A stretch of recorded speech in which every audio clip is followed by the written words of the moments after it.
Match of the day. I'm very happy to be talking to Sven from G2. I want to thank you first up for talking to us, and I'm just going to give the floor to you. I can't imagine this is an easy moment. So what would you like to say about the whole experience and today? A mixture of thank you to all the people that cheered for us here in Wuhan and all the people from home. I think this year was the year where we could have shown something, but I'm grateful for all the people cheering for us, but I can't help but feel sorry that I think we let them down a little bit. I feel disappointed in myself and the team. I think we're so close and it just sucks.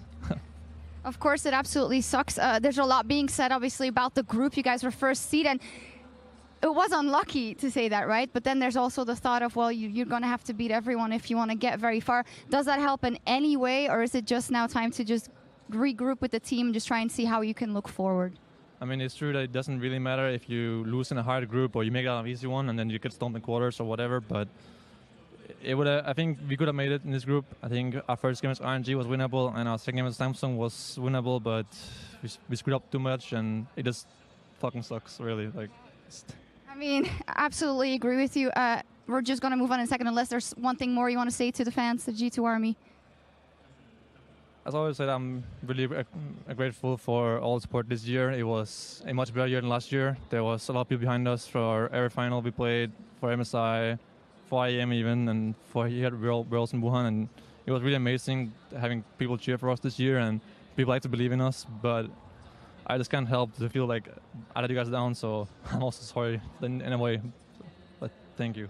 Well, I can't thank you enough for talking to us here, Sven, and closing off this chapter. And I can speak for a lot of fans around the world. We are very proud of you guys and of G2, but it wasn't meant to be here today. We are going to move on back to the analyst desk and get into that last game of the day.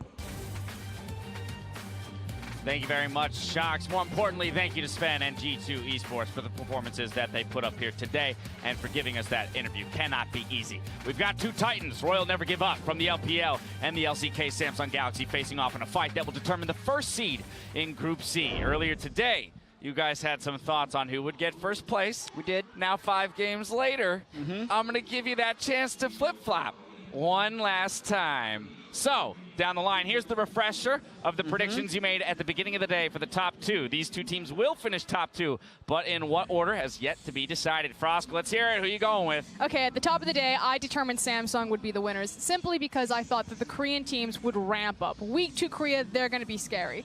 That said, I am going to flip. I'm going to say that RNG are going to win this game. Now, when G2 beat them, it's because G2 came flying out of the early game. Samsung have not shown much adaptation. They've shown a new Malzahar pick, and they've shown the Galio Kha'Zix composition, but they're still playing incredibly slow, and RNG's stats for playing in team fights are ridiculously good. So while I had questions if G2 could match Samsung in a 5v5, I don't have questions about RNG. And I don't think Samsung are moving fast enough to punish them in their weaker early game. Interesting. I love it. Papa Smithy? It's been a tumultuous time working out really anything in this group when it came to order. As of today, we had RNG versus G2. RNG loses pretty decisively, and it's like, okay, this is the perfect time to go, well, it's second week. The performers on the day largely have followed it through. Fnatic famously yesterday. It's all about second week performance, so why not move to RNG as your first thought? But then you think about last week in RNG and how they beat Samsung, and that was obviously very, very impressive there. So I go with my gut, and my gut before the tournament was that RNG could unlock Samsung, that RNG stylistically should beat Samsung, so Korean dominance be damned. I think RNG will beat them here. I didn't listen to predictions because I thought this guy was going to flip-flop and I was going to come up for it. I'm many things, but not a flip-flopper, Chad. I'm sticking with my prediction at the start of the day. It's RNG, because you talk about who beat whom. They haven't even died against Samsung yet. It was 11-0 in the first game, and the one prediction we got wrong today. Right. G2. The one prediction. Caught up in the excitement.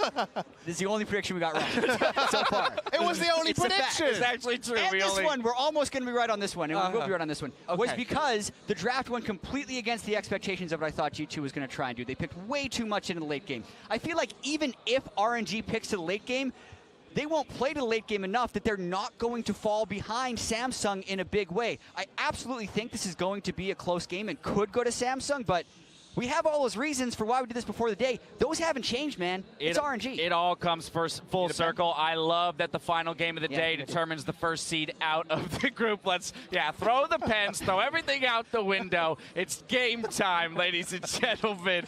All right, that's enough from us for now. Let's head over to the casters and get into the action. We're going crazy over here. You guys got to be safe down there. You're going to hurt each other. We're about to get into game. Thank you very much, Dash, and we are ready to find out who is going to be sitting atop of that Group C. Again, I'm Rivington III, Zach Rusty Pye, and Martin Official Lunga as we close out Week 2, Day Heat 2 of groups. And we got to figure out who takes that first spot. Is it RNG? Is it Samsung Galaxy? This is going to be a good game.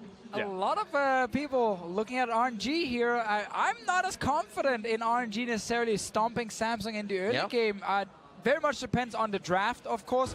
I think last week RNG had like a fantastic comp they used, and MLXG and that Jarvan was so good at forcing fights that they could easily just run over Samsung. That should not happen again. No, Jarvan should never exist for RNG I or for agree. anyone, but they got it and they're able to make that work. Coming into this draft, you still want to see some kind of early aggression from RNG and maybe something to compensate for the fact they want to get to late game from Samsung Galaxy, perhaps to round themselves out nice. Exactly, because again, we have seen RNG with a strong 2v2 bot lane where they could play around it. We've seen them with a very scaling 2v2 bot lane where they didn't go and visit Uzi at all. They played around Xiao Hu in the mid lane instead. MLXG is no longer the guy who just perma-ganks around everywhere. He is focused on farming and vision more than anything, but so is ambition. Keeping track of the junglers in the early game is going to be a big one. Hey, they banned the Jarvan. It's gone. Then the Shogath as well, getting that objective control and just late game, as the analyst S was talking about, out of there. No potential for him to just walk around through any sort of situation. We will have Lulu Janna open most likely. RNG needs to make a decision here, make a choice. Do they want the Lulu for the stronger laning phase? Do they want the Janna for the stronger late game? They've been losing to Lulu, so there is a chance they start to go in that direction. Also, we'll note there was a Twitch ban matched by a Kog'Maw, so both scaling AD carries get taken away, and now with Lulu Janna up, do you go to the AD carry? Well, Sejuani is also available, and it's actually been a very big pick for a lot of junglers here during this tournament, especially if you need some sort of engage. That's what Sejuani can bring, and then you can still trade the Lulu Janna. They will go Tristana here, value that above it with all these AD carry bans. Sejuani you were talking about is actually something that was taken away in one of their games. RNG did not want to play against that. To destroy them, honestly, in the early to mid game. Ambition gets it. They did not want to see it. I guess the thing for me is the Gragas is still there, and I personally prefer Gragas to Sejuani, but I can see a lot of value in Sej as a champion. In saying that, Tristana with Kog and Twitch gone, and Xayah gone, does stand to attention as one of the best remaining hyper carries that can control laning phase. Would MLXG go Rek'Sai for better early game? I think Gragas is the best choice here. I'm 100% with you on that one, but I wonder if he wants more gank pressure with Rek'Sai. It's been picked a few times. They first picked it last week in the first game of the tournament. That is true. They just locked it in straight away. Janna, no surprise, that's the trade we talked about. And obviously it's Samsung saying they want the stronger dual lane for Core JJ and Ruler to not fall behind against this Tristana. And Gragas Janna is a classic combo. Of course, they're changing things up right now, but they may be staring down a Varus Lulu, so we'll have to see which way they adapt here, RNG. This is definitely step one. Final pick here for Samsung Galaxy, 15 seconds left. It is going to be the Varus lock-in for them. We'll see if they can dish out the damage as we have seen throughout that Rageblade build. That is a good 2v2 lane for Samsung. I prefer the Janna with Varus for the late game, just so he can literally stand still and fire away with the Rageblade, but this is much more about the laning phase now for Samsung's bottom lane. Scary stuff against a Galio though, and now we're gonna get some jungle bans. Nidalee instead of a Gragas and a Rek'Sai being targeted. Clearly thinking that one of the maybe special surprises RNG could have prepared would be the Nidalee. Definitely possible. I know MLXG is a fantastic Nidalee, but it's curious to see that one taken off the board in the second ban phase when the junglers that you mentioned are still available. To me, that's Samsung not wanting RNG to play quick through the jungle, but slow through the team fighting. They want RNG to play slower through the jungle so that Ambition can keep up with MLXG. Also interesting in our thoughts, because we've said MLXG has been quite passive this event and seeing that, but still the option is there. I mean, they have pushing mid with Galio, which is tough to deal with, and there's the Rek'Sai we talked about, so that does make sense.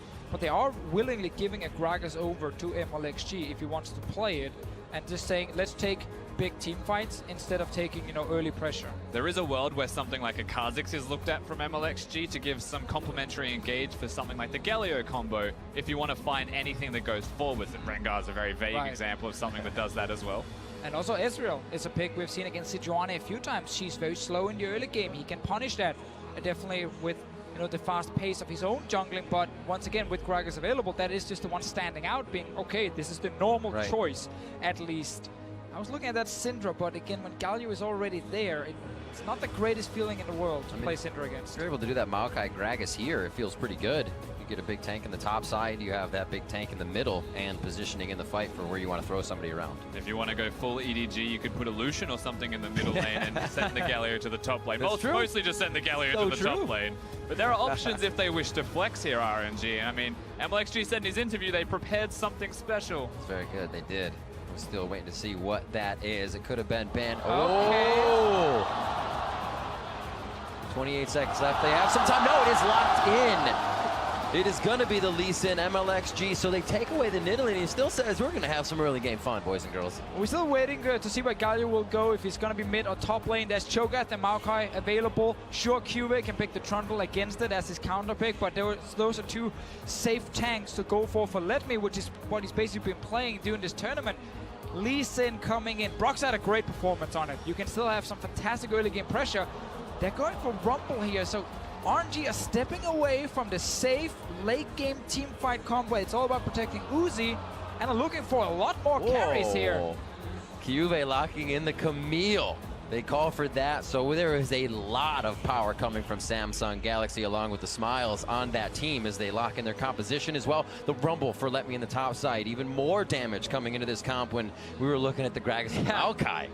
Yeah, in a battle for first seed coming out of this group to get that through to the best quarterfinals run for yourself. We've gone for a Lee Sin in the jungle, and we've picked a Camille into the Rumble in the top lane. And that from Samsung says, we'll match your scaling. We'll one-up you with some split pushing, so have fun in your team fights. I mean, Cuvee has been waiting and waiting for someone to not just blind pick a boring tank in the top lane. He had to match. He's waiting for a chance to play things like Camille, some of these skill matchups where he can win this lane and completely take over the side lane. He can do it in this game here. Yes, you gotta respect the Galio early on, but Rumble that falls behind is super, super weak, especially because we know later in the game there's redemptions and lockets that are just gonna negate his damage. I'm excited to see how this early game plays out. It's all about tracking what happens in that jungle. Is MLXG really going to pop off on this one after we've thought about the passive play just about the entire group stage for this RNG? We will have to see.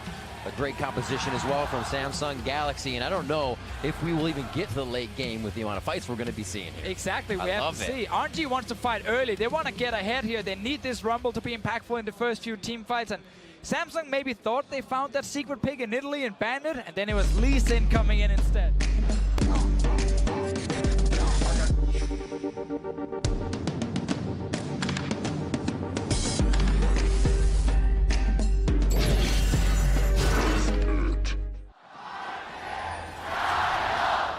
And we are on to the Rift. MLXG knew that they were listening. He said, yeah, we'll interview and tell you we have something special. Try to figure it out. Of course, this should be the loudest the crowd has ever been here in Wuhan for RNG, trying to get that victory up against the Korean powerhouse, who has had a very good Week 2 performance. But we've gone for offense versus defense, and RNG are going to kick it off with some early invades, proving that it is about offense. Also to note, this match was the previous fastest of the group, 27-34 for these teams back and forth, and that was RNG's win. And it really feel like Samsung said, okay, last time we fell behind early, they just engaged on us, we got stumped. Pick much stronger early on. So Syndra's in the mid lane, bot lane you have the Lulavaros, super strong 2v2 lane, trying not to fall behind. But now again with the Galio in the mid lane, it does make it hard for Crown to have a lot of impact, at least in the 1v1. And this Galio, if played correctly, can impact the side lane so much. Yeah, back and forth. Not just the side lanes, though. That's the place that we're going to have to look at here. It's actually towards the jungle, perhaps, at level 6 as well. Lee Sin can be the aggressor. Lee Sin can go forwards and make those big plays, especially when he hits 6. I mean, we will most likely see them try and gank mid, force the cleanse from Crown, and then return to that mid lane. It's so easy with the taunt from a Galio to get in range and just lock the Syndra down, and then of course Lee Sin will come in and finish the job.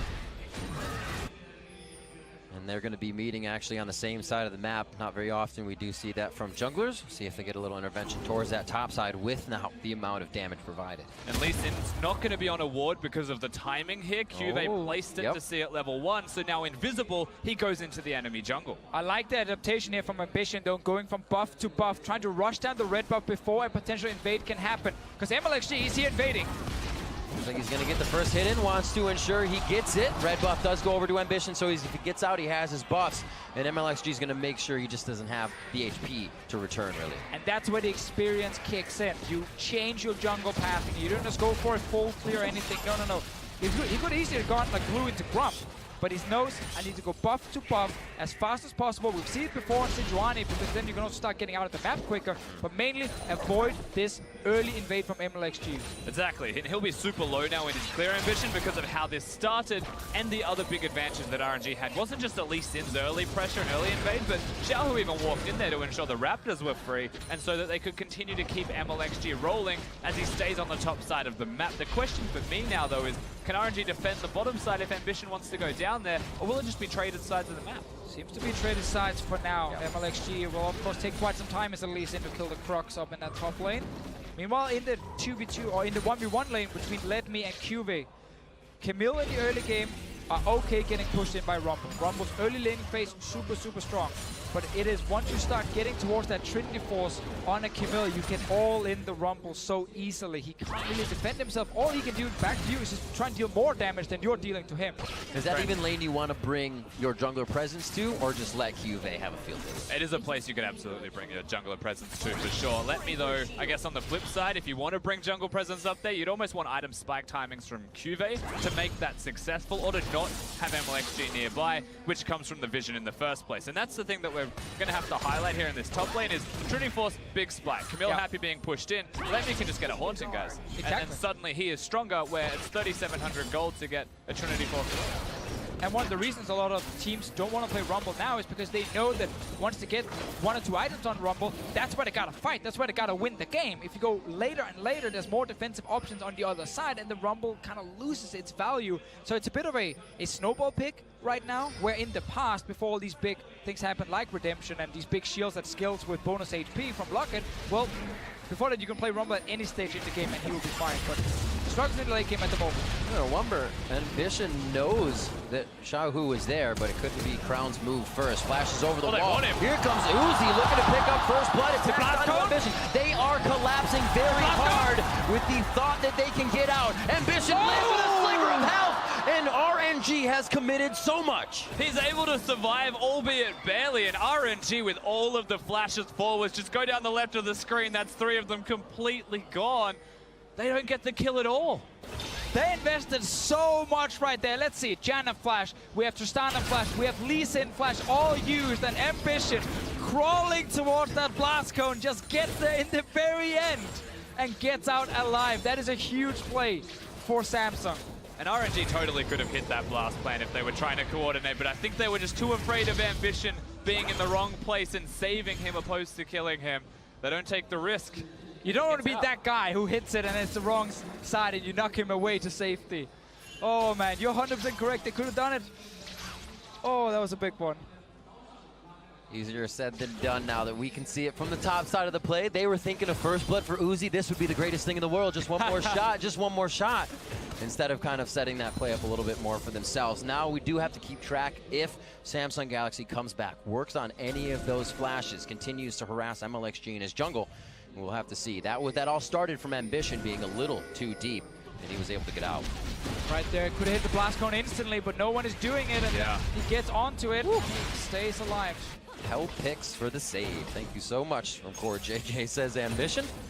And he gets out chugging that potion as well. Now, back to the bot lane, trading here, 43 to 49. Doran's blade to Doran's shield as they look to continue just farming it out. Remember, the summoners for Ruler are there the barrier and flash. You know, amusingly, Doran's blade might have even been the difference between getting the kill or not when you put it into perspective. Honestly. But Uzi's choosing to go for shield. He's choosing to survive through his early laning phase, but he's doing that as a Tristana, even though he's got a Janna protecting him as well. Very consciously aware that they will lose the 2v2 if they try and fight. He's respecting the poke coming in, obviously, from Varus with a few hits, and then the same for Lulu. It's never like pure all-ins pre-6 from Varus Lulu lane, just always small traits where the Doran shield will kick in and have a ton of value. MLXG, level 4, is actually looking to invade this blue buff. Ambition is sitting there, level of bucket at the moment. Why not? They're sharing the honeydew melons down there. It looks like they're not going to be sharing the blue buff. There we go. Problem for Samsung is they need to respect Galio ulti. Crown was coming from base, so they could actually not contest it despite MLXG being a level down. Have to try and smite it away, but didn't happen. Knowing exactly where the Sejuani is means that Xiaohu does have time to place some extra wards, knows the Raptors are clear. They know his ambition is going to be at his red buff. And now you watch as the communication trickles towards the top lane. Let me, very much aware of where the jungle is going to be, starts to move around himself. This constant flow is good communication from RNG, and it all starts by pressuring the blue buff, knowing that Crown's in base. Seeing that Camille stat coming out of Juve, ready to bring the power to this game, and it's going to be even scarier kind of if he's left alone up there to his own divide. Xiaohu slowly roaming down, and without vision of that mid lane, Samsung feels like they don't have enough to stay on the bot turret. And we've seen this Syndra pick here against Struggle, against Galio. We've seen it so many times. When you blind pick Syndra, Galio comes in return. But this one was a Galio blind pick, answered by Crown with Syndra. And it's hard because you're going to get pushed in this lane, or at least the lane will like evenly push against each other, but you can't kill the Galio. He forces you back, and then you have to give him the wave, and he gets to move first, like we saw before. Samsung now looking towards the opposite side of the map, knowing they can't really deal with bottom lane, just evacuating the premises. Ambition and Crown are unlocked, but Let Me has been playing so passively and safe for like 2 minutes now. He is just so afraid of what Samsung want to do towards him. They're looking towards bottom again. MLXG is 6. Ambition's on the way from base, but a TP coming. He hits the Q onto Ruler. Slowly in, nice wild growth, stops a bit of the damage. MLXG under the turret gets one save, but it's going to be the return kill. They're trying to keep going on to Ruler. They're trying to get control of the lane. If they lose MLXG and more, completely not worth. They have traded one for Ruler, and now they will try for more. Looking at Ming very low. Uzi gets the ultimate, but it's not going to be enough. He starts to fire back. Knows he has the Grom damage, and here comes the burn from Let Me. Crown gets himself into a bad spot. Has to flash out. Ming does finally fall. He was so low the entire time, and Samsung wanted it. That was a 2-for-1 here. Samsung read the play. They know that RNG's win condition is trying to get this bot lane tower down, get Uzi ahead, because up in top lane, Let Me is struggling. He can't do a whole lot in the 1v1. Ambition was on the way, and Ruler kind of just took the free kill when they dove onto him. Yeah, a very hard time trying to kill Ruler at all, and it was well executed by Samsung. On the flip side, Juve has teleport, chooses not to use. Actually, it was just on cooldown before this. But MLXG probably shouldn't take this Q. He should look towards a ward hop of some kind. Ruler's 6, Core JJ has W, and yes, it gets Xiaohu into the fray in the correct position, but he's killing himself and kicks Ruler away. Yeah, exactly. And he could have waited for Let Me to join a little bit longer. There was no Rumble ulti available either, so going for the play without all the cooldowns available was risky. And of course, with Samsung reacting well here, Ambition coming down and Crown moving in, they get a 2-for-1 trade to keep the tower alive, and QA gets a ton of damage on the top lane tower. Another replay. Oh, I'm guessing we missed something while we were... It's the farming of Core JJ. Look at that. It's so good. Former 80 carry last hitting. Wait a minute. That was great. There's another one. It's pretty good. All right. I like it. Nothing is actually happening live just yet. All right. Nothing to worry about. I'm really confused. That was We're back, baby. We are back, and they are back to the mid lane here. Teleport is just about to be up for Xiaohu, so if they need to go somewhere to help this bot lane once again, they got the pressure on the turret that could take it down. A slight rotation from both MLXG towards that area, but they're hovering. And right now we have Ardent Sensor already and Core JJ after that little fight where the Lulu picked up a kill and an assist. On your screen right now, you see the goal graph from week 1 when these two teams played each other. Fairly even during the first 10 to 20 minutes, and then a massive spike in favor of RNG. Big engage in the mid lane led into 2 fights in a row, and then the game was done. Yeah, I've seen a very interesting dynamic from RNG at this tournament where they want to be going forwards, but they're picking their moments a bit more cautiously, and it does seem to revolve very heavily around item spike timings. And as an example, at this point in the game, they are not at any position to fight. They don't have an ardent sensor compared to their opponent, so they won't choose to fight at a moment like this. However, once they complete it, they may start looking aggressively.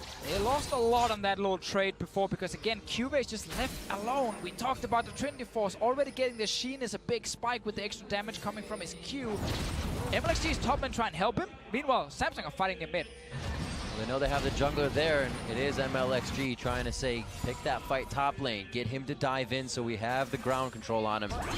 And Let Me tries to see if anybody's there for the counter. MLXG moves in. It makes you wonder if he's ganking or if he's counter-ganking as well, but he's finally seen his opportunity. And it looks like he's going to try to seize this, assuming Cube will fight him. But this is what happens on the opposite side. Exactly. Cube is a smart player. He knows his jungler is in the bottom lane, so he has no backup available. There's also Galio in the game, so right now, the Camille needs to just be passive. RNG's decision to go top here was not the correct one. You need to find a way to try and protect this bottom side, otherwise you're going to lose a tower, probably the first Drake as well.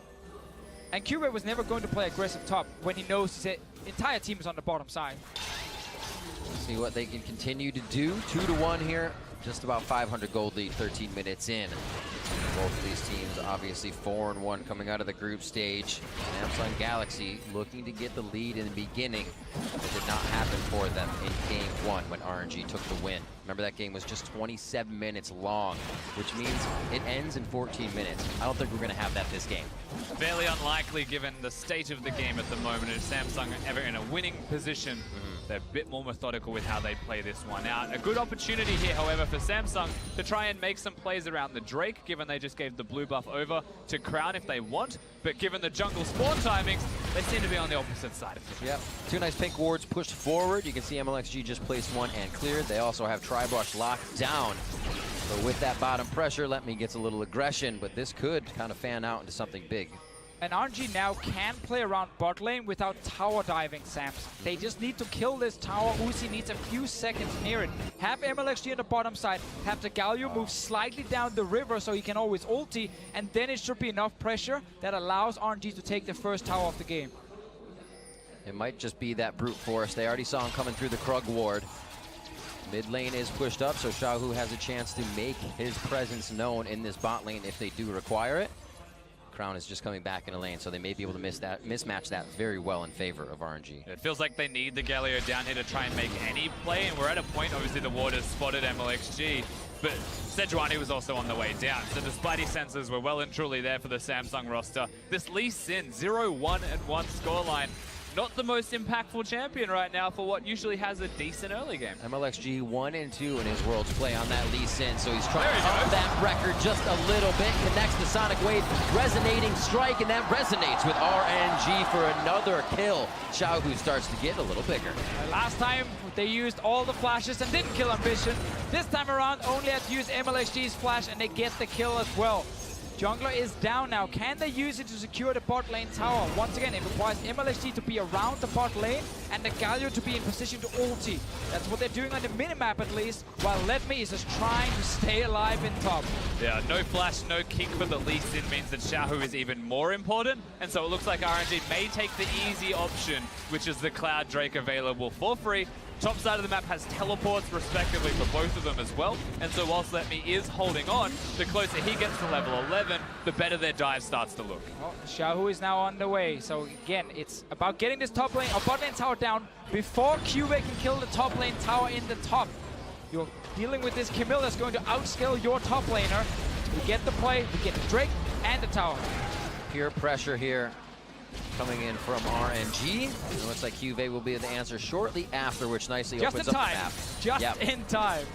And again, the reason this happens for QV, it looks like a 1v1 granted. It's still the fact that Crown was up here, that Ambition and Crown were up here. All of the 1v1 pressure is actually perceived as Let Me to be 1v3, God knows how many, right? He can't place vision. MLXG is always on the bottom side of the map. He is making plays, however, while he's down there. Great kick in, gets himself right in the middle of the fight, and RNG starting to collapse a bit more for these plays. Good aggressive move here, but obviously Ambition got his wards down, so technically did his job before he died. And it was just a trade, 1-for-1 in turrets and losing at Cloud Drake. So definitely a small advantage for RNG, but nothing huge. Samsung are happy letting QV scale into this late game here. The Rage Blade is completely on the side of Ruler as well. And while there's less tanks in this game than normal, we're going to have to really explosive fights. Yeah, and whilst we're scaling into items, if we look at the immediate item spikes, RNG have them. Every single member of the team has completed one major item. We just got the Trinity Force from QV though, and that may be the differentiator here.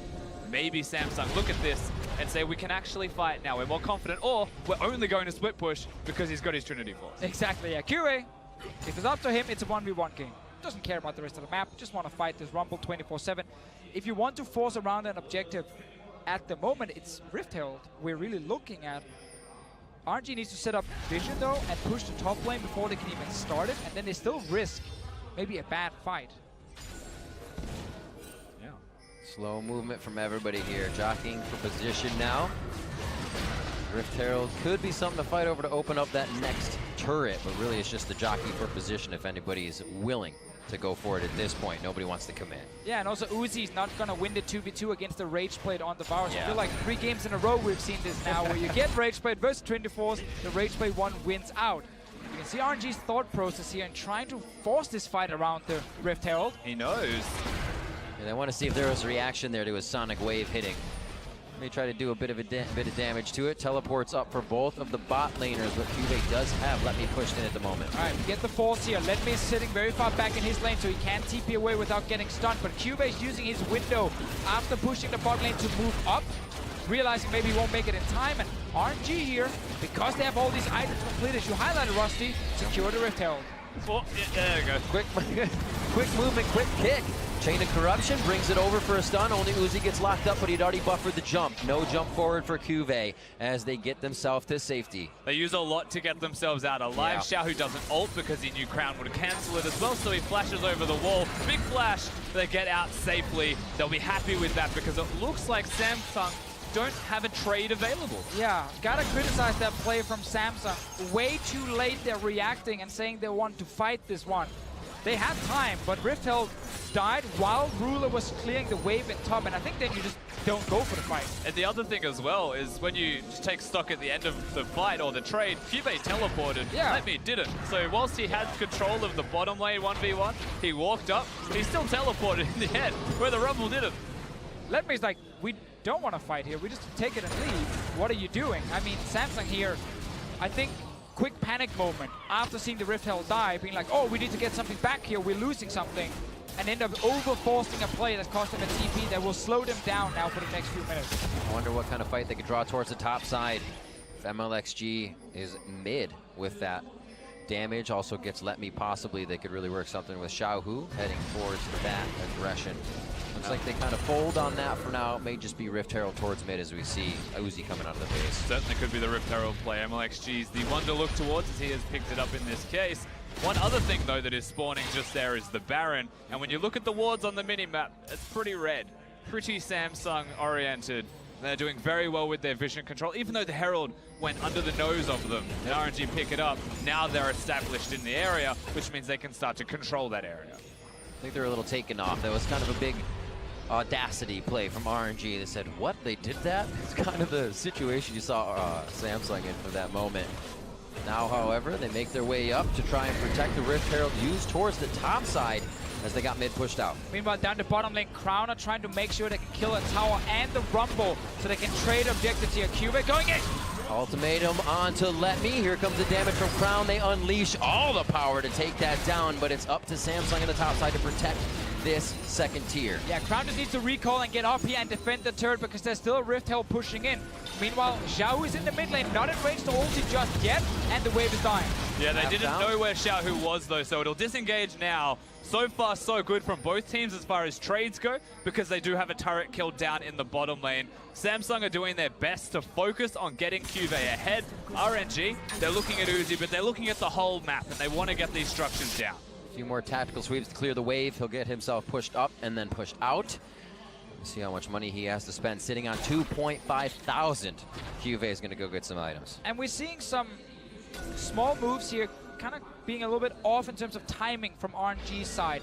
When you spawn the Rift Herald top, be ready with your Galio so he can actually join either in the bottom lane to defend with the Rumble in a 2v2, or go top lane and join the push in for another turret. But Xiaohu was back in base when that Rift Herald was spawned. That meant that Letme couldn't actually stay safe in the bot lane, because otherwise Rumble can just ulti the wave bot, and in case they tower dive him, Galio ultis in on him, and you can actually get a turret on top side and try and defend bot. But because Xiaohu was in base when it all happened, Samsung could trade 1-for-1.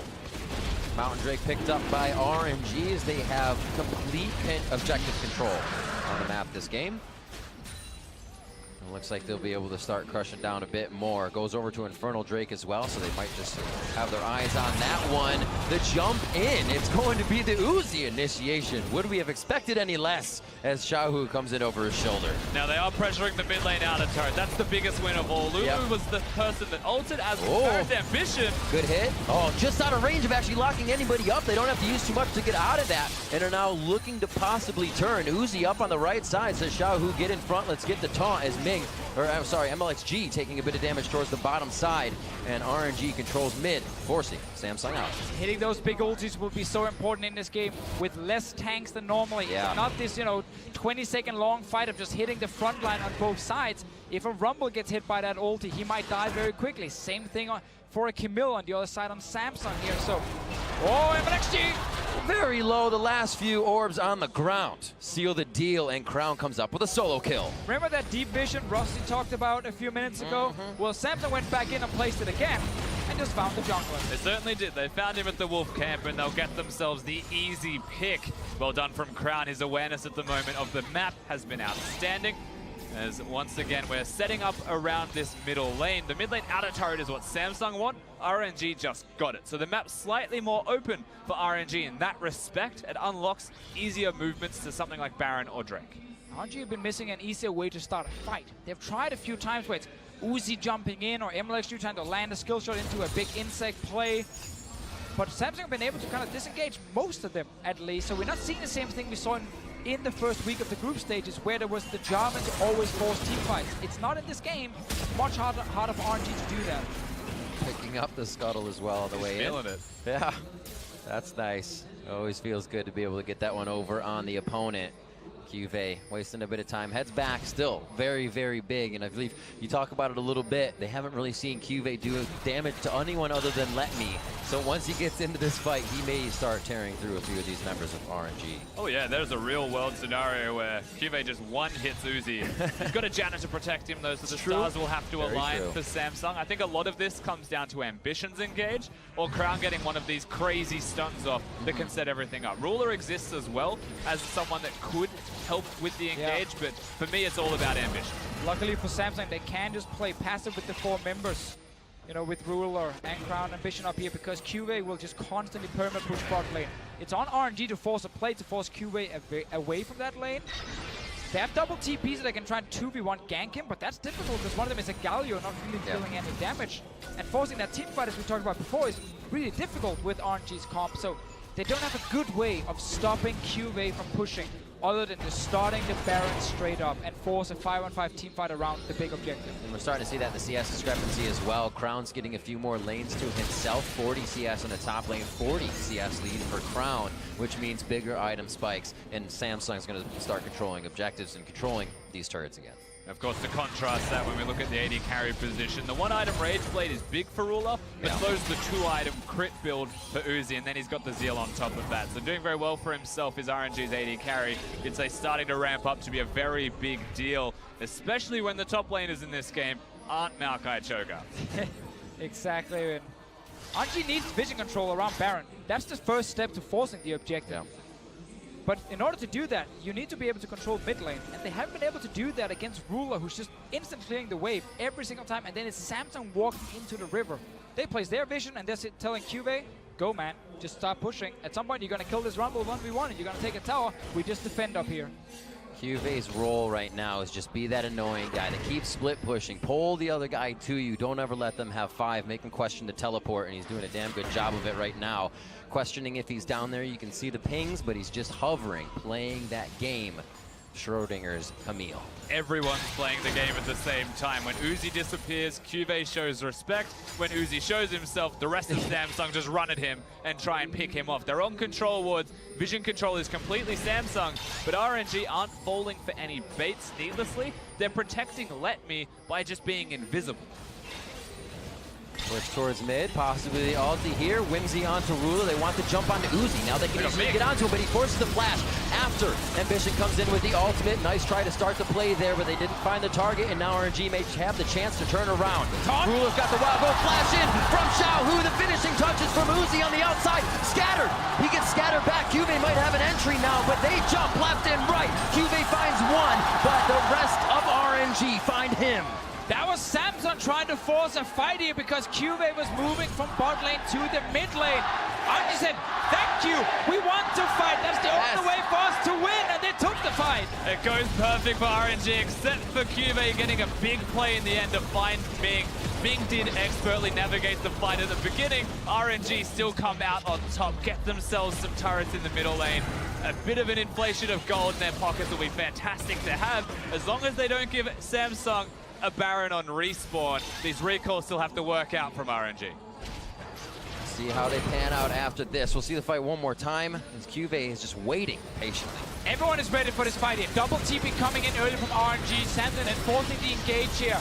Ruler takes a lot of damage up on the top side, even a Rumble ulti used onto him. So every single ulti so far is blown on Ruler specifically.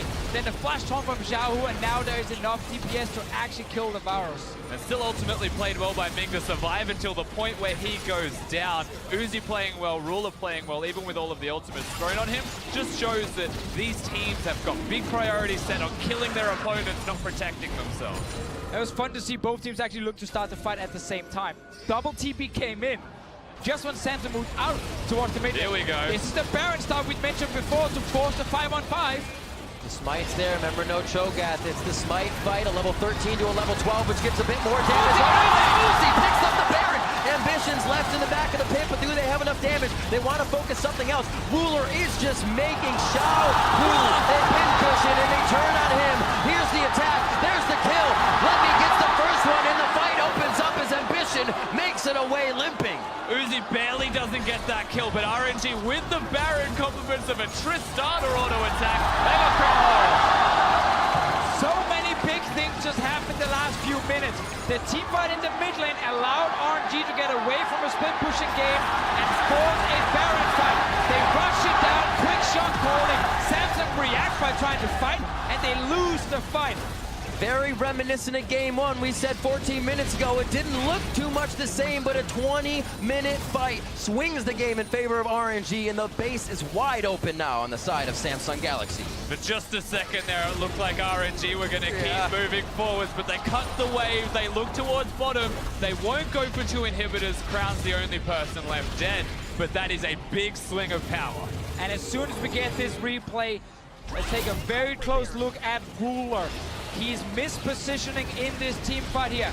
Notice how as soon as the Baron dies, the fight breaks out. AD carry from Samsung down here in the middle of your screen actually is where you need to look. Notice how he's actually walking into melee range of Xiaohu, not respecting the fact that everything can then land onto him. He literally tells Xiaohu, please jump onto me, and then the Rumble ulti comes down as well, and the AD carry dies. You have to respect that. Galio, Ruler did not, and he died first. The most important part of all of this as Crown dies as well is when you think back to why is he even in melee range without flash from a fight that happened 1 minute before that. That's the big problem that you're experiencing. Cuvée 0 damage was kicked away by MLXG, just throwing that one out there as well. And we're simply not seeing that late game prowess from Ruler we've seen in the LCK during the summer split. He's made some of these mistakes already during this tournament. Backfired big time here. Sure, they lose the Baron no matter what. But there's no reason as a rage played Varus, who you need to protect, to then walk into range of a Galio so he can CC you, and a Rumble ulti as well. 30 minutes just crested in the game, 6-5, and finally we break more than a few thousand of a gold lead. Now 4K, just about in favor of RNG. They're going to use this power, they're going to use their Drakes to now start dropping these turrets as they head towards the top side. Again, funneling into this. Could be a big hit for Ambition, but they have to find their targets. Crown trying to deliver damage from the outside. It does not look like RNG will give up. They are relentless, and they are not respecting the defense of Samsung Galaxy. The engage is really weak from Samsung when Uzi. Oh my god! Flash gets a 3-man top. Ruler record. JJ almost depleted immediately. It's going to be Ambition going down first. In comes Shahu for a short trip, but he wants to join the party even more. Cubase has walked this way, and RNG takes a few steps back to take a lot more forward. The inhibitor going down, and RNG looking at the Nexus. RNG see a small opening, and then every single member on the same page just engage straight on to Samsung. Xiaohu's Galio's been spot on in this game here. It's setting up everyone else from RNG to succeed. They got the Baron buffs, they got super minions, they want to finish. Bringing in the Winions on their back, the teleport now coming in. Xiaohu back into the fight from base, fully beefed up. They are going right onto Ruler. He gets measured, he gets downed, and now it's RNG looking at the Nexus turrets. 32 minutes in, putting an impact on this game.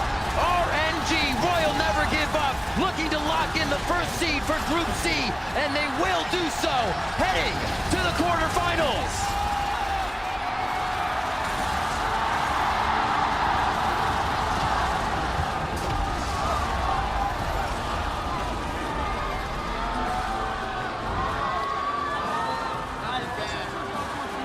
Royal never give up. 5-1 in the group stage. The loss at the beginning of the day completely brushed off, and they find themselves sitting atop Group C as the first seed. They do it for China, man.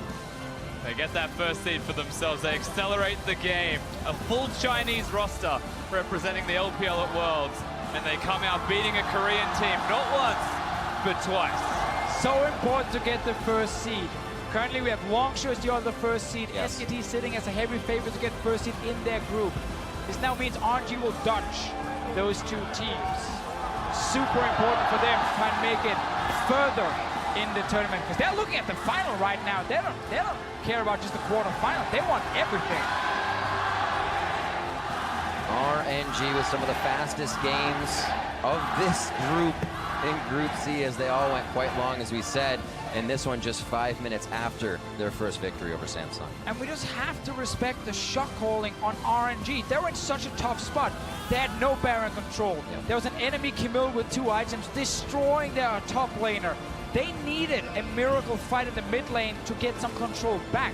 Double TP in, Samsung engages onto them, fight is on. Right after, what do? They rushed the Baron to force another 5-on-5. That was their way back in this game, and they took it instantly. That's why they end up winning. And it happens at the same time as Samsung wanting to fight. RNG choose to make the decisions as well. Again, the decision making from item spikes. Both teams think they have what it takes, and RNG, they win the team fight. You know, our analyst has said they kind of favored that fighting, those numbers from RNG, being able to get into the scuffle, and they really showed that they know how to reorganize and figure out what the priority target is in those fights. Exactly, and then some of the decisions from the draft, you know, not going for Janna with the Varus meant there was less protection for Ruler, so his positioning had to be spot on, and it was not spot on in fights here. He ended up dying.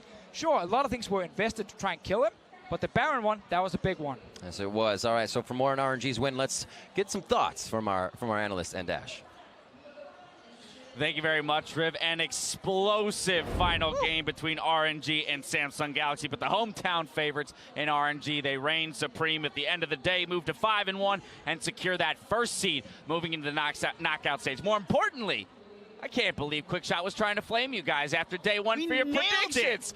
What's up with that? Brock saw the light towards the end of the day, made the rare correct flip-flop. Those usually backfire. We all can take credit for this one. All right. It was definitely RNG. It was definitely RNG, and they do it pulling out that Rumble and the Lee Sin, indexing a little bit more towards the early and the mid game, and then, as was mentioned, they found the right fight. We finally got to see the actual RNG. This is how they play almost every single day in the LPL. These slow starts, these big mid-game spikes, that hasn't been RNG. This is the true ingredients that you want to look for. And this is the RNG that I predicted based on. This is the RNG I thought would show up to the tournament. It took a long time to get here, but they went for the Rumble. They ignored the double tank. They looked for the playmaking.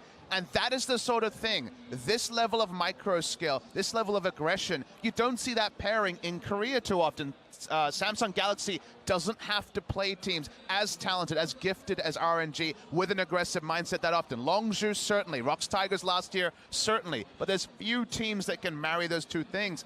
I thought if they could get them together, RNG would be the team to take down Samsung. And they were, and it makes it so exciting to have a Chinese team now as first seed. But for everyone other than RNG, you do a kind of cower and fear that we will have for the first time since 2015 a Korean second seed to come and face one of these first place finishes. Yeah, it's only the second time a Korean seed hasn't gotten first in the group since we had this format in 2014. And that's not to take away from how close this game was. Like the moment when RNG pulled the trigger on that mid-game fight was the breaking point of the game. Uzi had just completed double Zeal before Samsung had armor, but also Cube was going to win every single one-on-one from then until the end of time. You've brought it up, so let's get into it. The fight that broke in favor of RNG and secured them the first seed moving on into the knockout stage, brought to you by Acer Predator. Yeah, and let me just give you the cheat sheet for how to know when an LPL team is going to fight. Check the ADC items. Have they purchased something? Guess what? They're running face first into the meat grinder, and this time around it was into Samsung. And avoiding a fight, I think Samsung would have taken it, but they opted into the fight themselves with the very aggressive teleport. They're just about able to take down Ruler, who was caught a little bit too close multiple different times. They could change target, they had priority, and then the Baron. And here's the thing, you call this a mistake, you call this bravado, you call it overconfidence. It's RNG. To me, it's another Friday and the LPL. No Korean team makes that play. Samsung didn't have the experience, and RNG just beat them because they said, we are better on the day, we will get this smite, and they walked away with the Baron. And that's the confidence as well as the growth we see from RNG, because I think in previous iterations, if they lose that first game of the day to G2, they don't recover 5 hours later to beat Samsung with this level of decisiveness, with this Lee Sin pick, by the way. Hadn't played it here at Worlds, at least for MLXG, and he made so many plays on it. Dirty gold graph. An exceptionally dirty gold graph when it spikes like that and then ends just minutes later. And decisive about the Baron call, I don't know if that is the word. They gambled, you know, at the end of the day, that was a gamble Baron. You remember back to the Baron that Longzhu was complimented on that won them the game in their group last week. That was calculated. We said, oh, they just couldn't get there. For sure they could get there here. This was very much, if we don't burn the Baron and take it, we probably lose because late game things will get tricky. They went for the gamble when they needed to. They lose the game if they don't take the risk. And that is what you don't see in Korea. You don't see that level of gambling, but it was controlled. It worked out. Of course, it was all over the place, and it won them the game. And it was the right time to take a 50-50. They never would have had the setup once Camille split push got going. That's the important thing, because sometimes we flame teams for 50-50s. I would still credit RNG for going for that 50-50, even if they didn't get it. I mean, Uzi, the one to secure it, and we'll get to talk to him in just a moment. Royal never give up. Secured that first place in Group C. For more, let's head over to Shox to hear from Uzi. Thank you very much, guys. I'm joined here by Uzi once again after RNG clinches that first seed, that all-important first seed going into quarterfinals. MLXG promised us something very, very special, but it turned out to be very RNG comp, but a very carry top laner and jungle. Did that in the end make the difference and make you be able to beat Samsung here in the last game?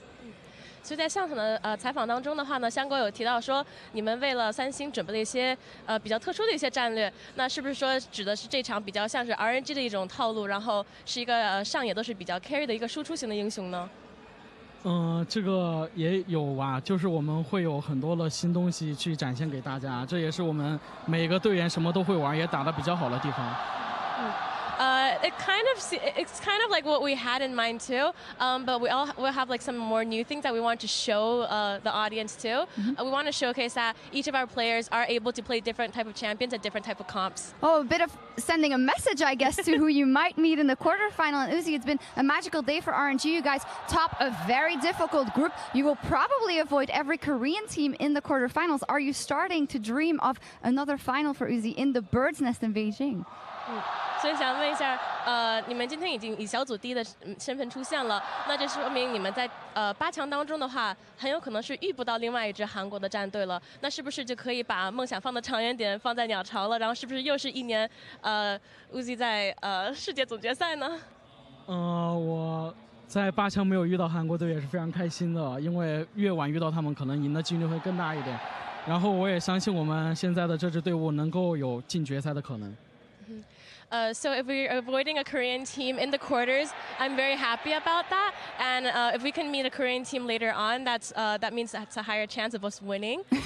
So I really hope that my team does get a chance into going to finals. All right, we'll see if that happens. So the million-dollar question is, if you're not meeting a Korean team, is there any other team that you might be afraid of that you really want to avoid meeting or would really like to beat in the quarterfinals? 那既然我们碰不到了 LCK 的队伍了，在8强当中，那你会另外别的队伍不想碰到谁呢？在8强？我更不想遇到我们的中国队伍。I do not want to face another LPL team. All right, well, maybe you could get a bit of revenge there either way, but still fantastic day, Uzi, and fantastic tournament so far for RNG. Thank you very much, Lexi, once again. And that's the end of the second day of group stage. We're going to head back over to the analyst desk. Thank you, Shocks. Uzi, a player with a storied history here at the World Championship. My question to you guys is this the roster that gives him the best opportunity to take a title? Ooh. Yes. I think, honestly, is it going to be this year? Maybe not. But I think the core tenet of an old Chinese roster, removing some of the other variables. Because remember, those times that he made finals, specifically the second time, was with Korean players. It was with Insec. It was with Zero at the time. I think this is a really important thing. I think China's tending towards the old Chinese lineups. Of course, OMG went the same way. Other teams are rumored to go the same way. There's a lot of talent on this roster. Have we ever seen the ceiling with so many different rumors and innuendos of members falling out and other kind of issues? They haven't been able to field the starting five for most of the year. I think they have a lot going on here. And when they do answer another question we had, okay, they lost earlier today. They had a match against Fenerbahce that was a different kind of game. In a high-pressure game, can they perform? They again answered a question. They topped a difficult group. They won a pressure final match. I think things are starting to line up, and you can't ignore RNG.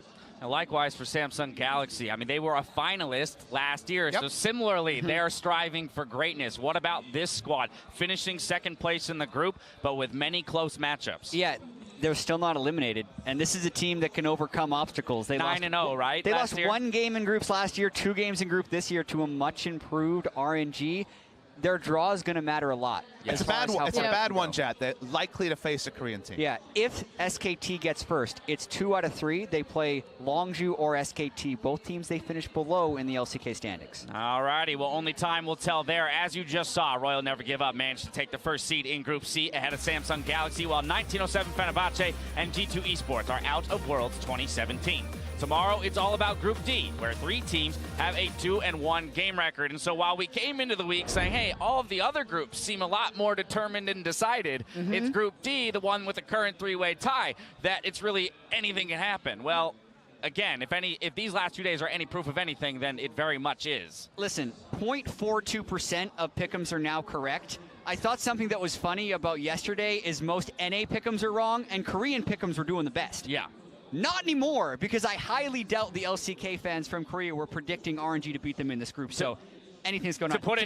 You didn't do a pick 'em. You can't say that. To put an absolute value on that, that's less than 20,000 pick'ems that are left correct at this point. So very few people are still in the running for that. So if you're still in it, good on you. But it all starts with a clash tomorrow between the Flash Wolves and Misfits Gaming at 12 p.m. local time. That's 9 p.m. Pacific time and 6 a.m. Central European Summer Time. We'll find out who joins Longzhu, Fnatic, Royal Never Give Up, and Samsung Galaxy in the quarterfinals by the end of the day. Yeah, and we got to see Fnatic come back from 0-3. Flash Wolves is the Pool 1 seed in that group, so much can still happen in that group. I don't think any single one of those 2-1 teams should be feeling safe right now about getting out. No, they must win every single game tomorrow, the Flash Wolves, if they want to move on, but they definitely can do it. We've seen it done before. I was told that, confirmed by our statisticians. You gave me that look. Okay. we'll touch on this later. All right. We're going to go work out some math. Remember to stick around for Worlds tonight, starting in just a few minutes as Shocks, Kobe, and Azale take a look back on today's games. Now for myself, the cast, and the entire live broadcast crew, thank you for watching. We'll see you tomorrow for more Worlds 2017. Good night. With our quarterfinalists being decided yesterday, the pressure is now on teams in Group C.